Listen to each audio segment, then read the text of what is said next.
Hello dear students, welcome to the class of Health and Physical Education, Unit 2, Olympic Value Education. And today's topic we are going to learn, that is Olympic symbols, ideals, objectives and values of Olympic, modern Olympics. So let's start. In the last session we have learned related to the Winter and Summer Olympics. So let's start with the Olympic symbols. Now Olympic symbols, you can see that this is the Olympic symbols. Here the rings are which are interlocked, so it comprises of 5 interlocked rings or circle to represent the sporting friendship of the all people, unity and friendship among the every continent, that has been shown. So ring indicates the 5 continents, that is Africa, which shows yellow in color, America red, Asia green, Europe black, and Oceania, or it has been considered Australia, is in a blue color. So here the color of the rings was being proposed by de Coubertin.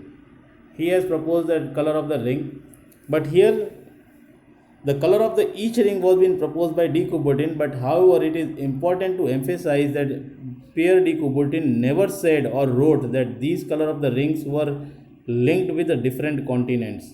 He has never given that these colors are being linked with a different continent, but thus there were only he made that these 5 interlock rings, they used to show friendship, unity among the other continents.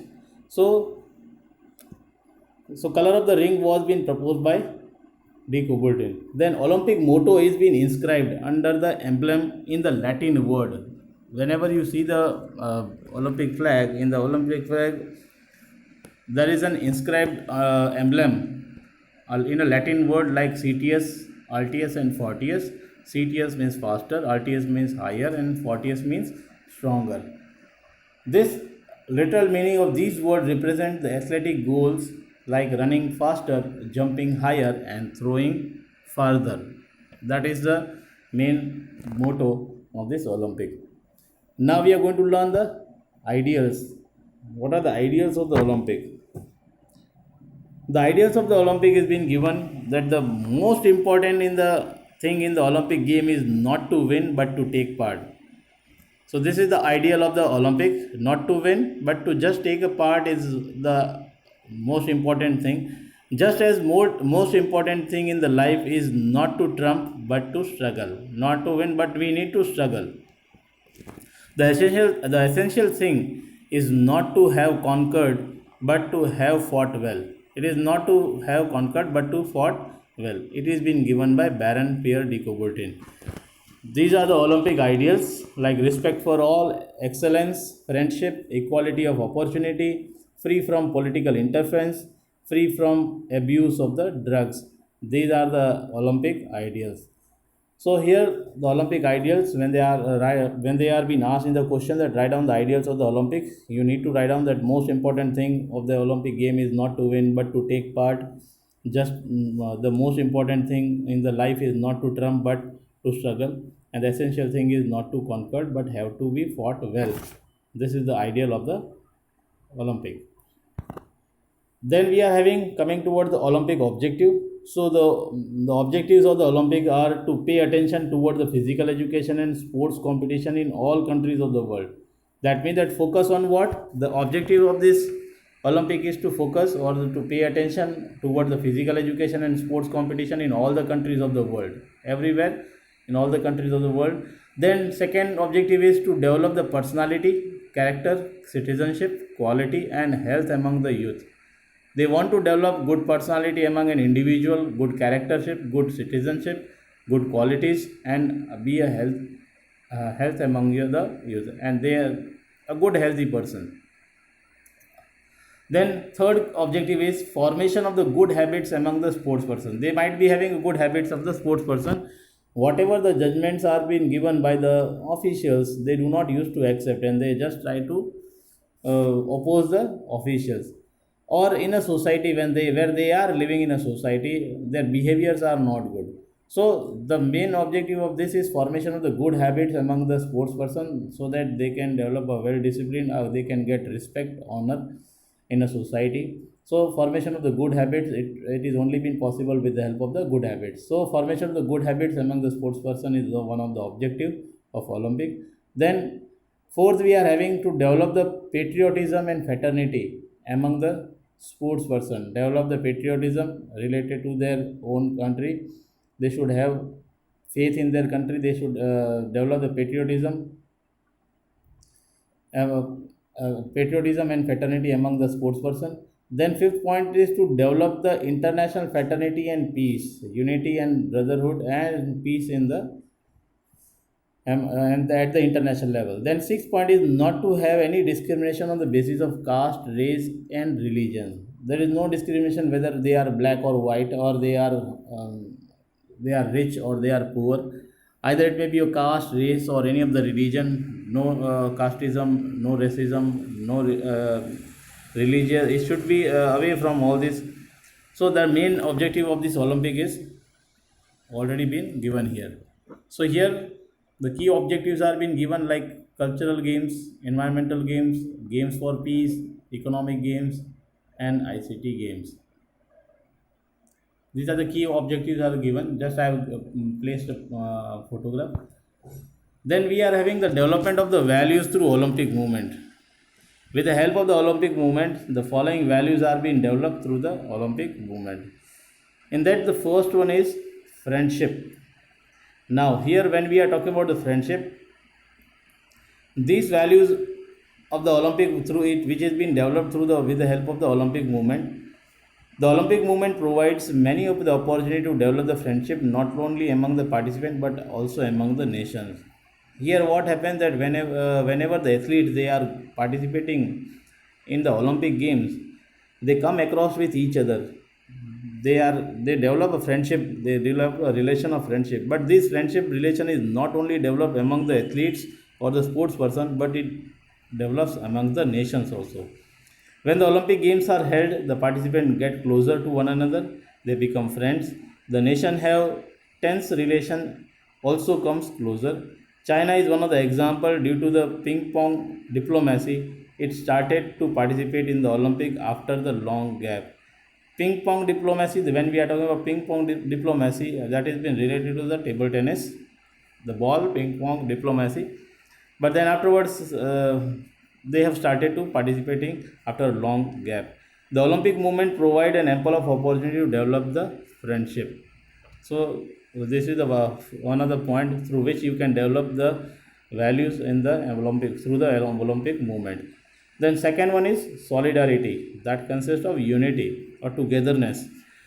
The Olympic movement also provides ample of opportunity to enhance the solidarity. It gives the feeling of brotherhood and unity among the various nations. It also helps in developing the feeling of brotherhood and unity among the various nations. It creates cohesion among the participants of the nation. That develops the unity and togetherness of brotherhood among the each and every nations.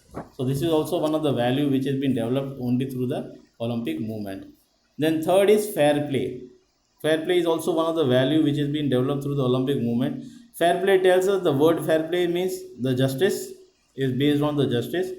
There should be a justice for each player as well as each team. There should not be any of the favor or inclination towards any of the team. They should whatever the matches or the tournaments are or the competitions are being organized, that should be very fair. The rules and regulations must be applied fairly to each team. Many times it happens that the officials may they give the wrong decision. That means that they don't intensely they used to give wrong decision, but by mistake they have given. Then that can be rectified. So the fair play is one of the value which has been developed through the Olympic movement. So in fact, there is a big gap between the words and the actions of the officials. Nowadays, every team want to win by the hook or by crook.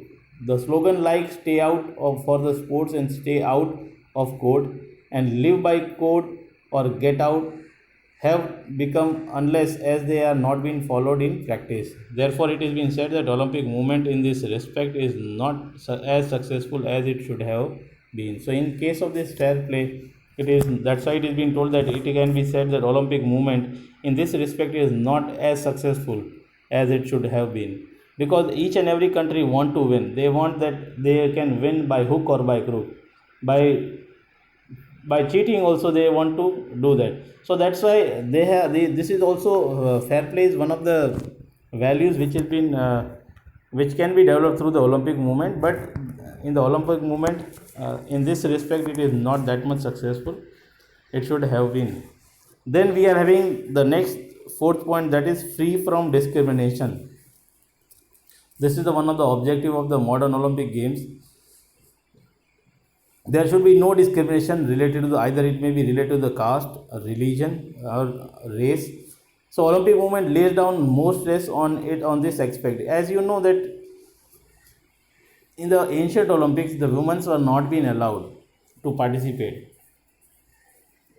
because the women were not being allowed to participate. But in the modern Olympic, in the first Olympic also, the women were not allowed to participate, and they have not participated. But then afterwards they started the women's participation, and nowadays we are having more than 10,000 athletes. They are participating in the Olympic, and out of that 10,000 more than 10,000 athletes, more than 4,300 500 are women mostly. So that in the first Olympic, which was been in the first women's participation in the year 1900, the woman has participated for the first time. Only 6 women has participated, but now that has increased up to 4,000, more than 4,300 or 500. So there is because there is no discrimination. There is no discrimination related to caste, race, religion. So this is also one of the discrimination related to the women's participation. So this is also one of the value through which the Olympic movement which has been developed. So Olympic movement has laid down the enough stress on this aspect. That's why up to some extent Olympic Games are free from the discrimination. So a person can participate. They can either be from any of the caste, religion, race. Either they may be rich or they may be poor. Everyone can participate, but their performance, it depends upon the performance, as well as the National Olympic Committee of their country. They used to recommend for this Olympic Games. Only then they can participate. As such an event, there is no meaning of caste, race, religion, or community. Through the expectations are always there. Though the expectations are always there, it happened during the 1972 Munich Olympic Games, when 11 players of the Israel were being murdered. 11 players, the 2 players were being killed, as well as some of the 9 players, they have been taken away as an hostages. For here they have given as an 11 players of the Israel were being murdered. So racial difference, so race difference was seen in the year 1936 Berlin Olympic, when Adolf Hitler refused to honor the Jews Owen, the African American athlete who got 4 medals in the Olympic Games. That means black and white. There was a discrimination between the blacks and white. So this discrimination has been to be taken out, and this is the value. This is also one of the value through which values are being developed through this Olympic movement. So that's why these values are going to help. These are the values which are to be followed in this Olympics. About the values such as friendship, solidarity, fair play, and the free from discrimination, it can be said that the Olympic movement plays a significant role in the development of these values. But there is also a negative aspect of the Olympic Games which is also rampant. It seems that the dream of the Baron de Coubertin are not going to be fulfilled. The country have their own interest. Some of the country take part in the Olympic just to prove that they are on the top and far better than the other countries. The values suffered a setback when the countries of the world boycotted in the year 1980 Moscow Olympic and in 1984 Los Angeles Olympic. During this, the US country, the Japan, they have boycotted in the year 1980. So you can see that whatever the dreams the Baron de Coubertin has seen, it has not been fulfilled, because many of the countries, they are just proving themselves. They are proving that we are the best. Many other countries, they are just participating for their own interest. So there are many of the things, because of that these values are not being proven. So nation must lay stress on the on the objectives of modern Olympics, so that these values could be developed through the Olympic movement. So that's why it is being told that nations should focus on the objectives of the modern Olympics, so that they can develop these values. So I hope so. These are the values which are being developed through the Olympic movement. I hope so this is clear. So the main objectives are to be focused. With the help of the objectives, the values can be achieved. So for today, this much. In the next topic, we are going to learn related to the International Olympic Committee. We are having the Paralympics, which has been given in the Unit 4, but that has been included in Unit 2, that we are going to learn. And we are also going to learn related to the Indian Olympic Association. So 2 topics for this chapter. For today, this much. Thank you.